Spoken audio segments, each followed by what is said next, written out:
Welcome, Joanna Irwin, who's the Global Chief Marketing Officer for Randstad.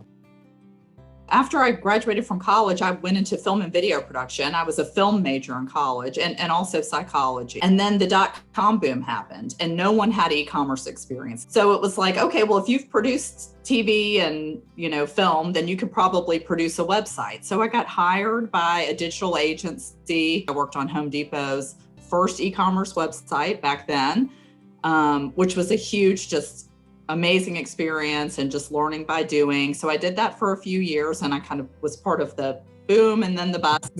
And then I went over to the client side. And so that was probably in 2002 that I went over to the client side and I worked in financial services for 15 years doing marketing, e-commerce, digital marketing, and then just kind of growing my responsibilities over time.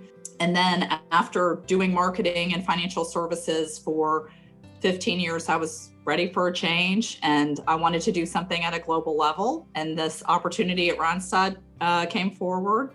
And so I joined, I guess, almost 3.5 years ago as the Global Chief Marketing Officer.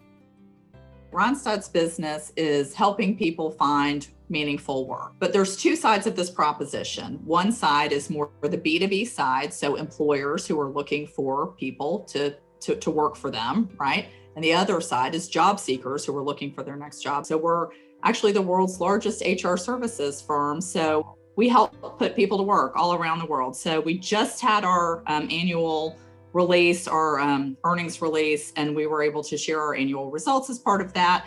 And we did 20 billion euro in revenue last year, and we put 1.8 million people to work. The size and scale of the business, which is exciting because then you can make this bigger impact, but it also means that there's a lot to juggle. There's a lot of influencing that I have to do across a big global organization. And historically, Randstad has operated in a more decentralized way. So a lot of what I do is trying to not only have a great global marketing strategy and approach and agenda, but trying to get buy-in for that across this big organization. And it's not top down. I have to get a lot of business leaders who have been in the business for a lot of times their entire career, make sure that they see that they're heard and understood and listened to, and that our marketing strategy is going to work for them. My strengths are around influencing skills. So one is called maximizer. It's about wanting to take something good and make it even better, sharpen it and make it better. And where can we improve and grow? And that's what brings me a lot of energy. And then communication and winning others over. And those are all kind of in that influencing sphere. A big important thing to me is collaboration. I don't expect that I or any one individual person on my team is going to have all the right answers or the best ideas. I think there's so much power in community, asking questions, trying to ask questions instead of giving answers. I just think that is the way to do it. The way that I might do something is probably different than the way you would, and that doesn't make it better. Learn it by doing it yourself and make mistakes and figure out what works and what doesn't. When you're kind of an up and coming professional, you feel like you have to be the one that comes to the table with the best answer and best solution, and you've got it all figured out. It's better to have the conversation and to have it be more of a collaborative approach. You'll get a lot more buy-in if you take the time to listen and incorporate other people's ideas. Within 2 weeks, everything shifted. It was amazing to me how quickly we were able to adapt, that we were there for our clients. We were helping them through an incredibly challenging time. Organizationally, we really spearheaded this whole alliance. It's called the Safely Back to Work Alliance, where we tried to understand what is the new environment that we're working in and how can we help clients get safely back to work. We launched a program that we call #NewWays, and it's basically a digital marketing program. We basically did this just wholesale digital marketing driven initiative that really helped us gain market share through this pandemic situation.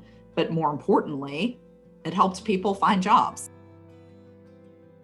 The New Ways program that I mentioned is one I would point to as a big success because it was just so well adopted by the organization, and it drove, drove the business for the second half of the year, really. And this was such a good cultural learning for me that as a global CMO, my experience has always been very US centric, which is about the importance of understanding all the facts and then making a decision. I'm an American functional leader, for marketing and communications, now in a global role. And really, my team is based in the Netherlands. So it's they grew up more in a Dutch style of business and way of working. It's much more democratic, and everyone has a voice. And that was something that I didn't experience until I was the one who was making all the decisions. And they were like, we're not okay with your decision. It was very humbling, very humbling. Yeah. And then I took a course soon after that on intercultural management. And I learned about, right. It kind of knocks you in the face. Of course, there's different approaches in different cultures, but until you actually experienced it in that way, and you're, what am I doing differently or wrong? Well, no, it's not that I'm doing something differently or wrong. It's I'm in a totally different context. I'm not leading a team of US marketers. I'm leading now a team of Dutch marketers, and the culture is very different. And, my last company, which was more of a US based company, the interaction between marketing and the CEO all went through me. Now at a Dutch company, people on my team at all levels reach out to the CEO directly. And there's very open lines of communication. But when I was talking about that collaboration, actually, it's pretty great. If you trust your team, which I do, it's totally not a problem. It's great. And they do that, and it works really well. And that was an interesting, I think, learning for me as a global leader.